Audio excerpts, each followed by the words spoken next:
unang pangkat, maaari niyo bang ibahagi sa harapan kung ano ang inyong nabuong introduction tungkol sa inyong paksa? Sino ang gusto na Magandang umaga sa inyong lahat, especially si Ma'am. Good morning. So, ang aming upuan kay ang epekto ng kahirapan.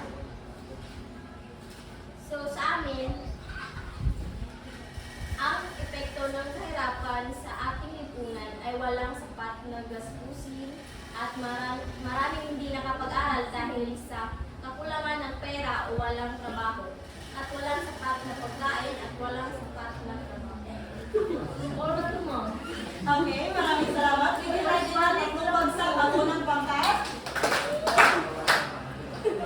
Okay, pangalawang pangkat. Maaari niyo bang ibahagi dito sa harapan kung ano ang inyong nabuong introduction tungkol sa inyong paksa?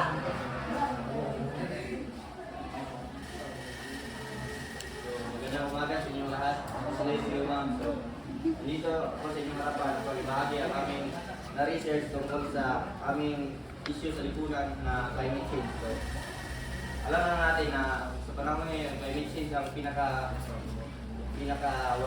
worldwide niya issue sa lipunan na ito. Kay ang aning climate change ngayon kay kita mo yung gabuhatan umitan ng magsunog ta. So, nakapito sa atong usong layer din. Muna yung ganyan na climate change. So, ang sanhi sa climate change kay pollution at pagkasira ng mga puno. So, mga illegal logging or puto ng mga kahoy kay makawala siya sa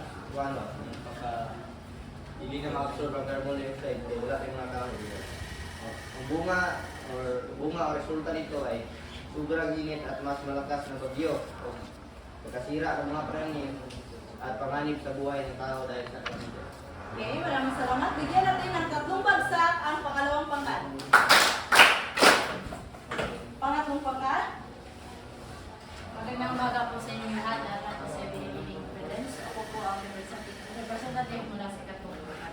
So, ang aming paksa ay patungkol sa cyberbullying. Alam naman natin ngayon kung tayo ay, as we go through social media, makuha nila ito na daghan kayo ang nabully.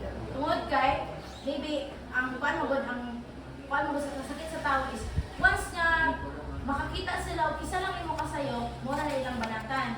Diba? So, ang cyberbullying, isa sa sanhi ng cyberbullying ay ang maling paggamit ng social media. Tapos, ang magkakaroon nito ng bunga ng doon sa biktima, magkakaroon sila ng depression at anxiety. Sa lipunan naman, meron itong epekto sa lipunan. Una, lumalala ang problema sa mental health. Yung iba, magkakaroon ng anxiety, depression. Yung iba naman kapag hindi kinaya, kikitilin nila ang kanilang sariling buhay. Pangalawa, nabubuo ang kultura ng pananakot at panlalamang. So, isa rin ito na sa makita nyo na ito karon sa social media, na-adjust sila ka na ang mga threatening bitaw, tapos kanang na ang kuan ko siya, kanang gusto nila na malamang ka ng isa katao, so muna nga ilang i-bully through kanang na ang social media. Then, ang kuan niya is pinaka-kuan dyan din siya na epekto sa lipunan is nasasayang ang potensyal ng mga kabataan kaya. Kanang once ang isa magod katawas, mabuli makakuan siya o makaagi siya ng cyberbullying. Murag maulaw na bitaw kay siya makihayubilo. Muna siya kay imbis makita ang tali mo man nakana siya dako nga potensyal, dili na niya mapakita, dili na niya makuan kay kanang maulaw na mo siya magawa sa maulaw na siya magpakita. So dili masayang jud ang iyang potensyal sa usa ka biktima sa mga. Okay, maraming salamat. Bigyan naman natin ng tatlong bagsak ang pangatlong pangkat.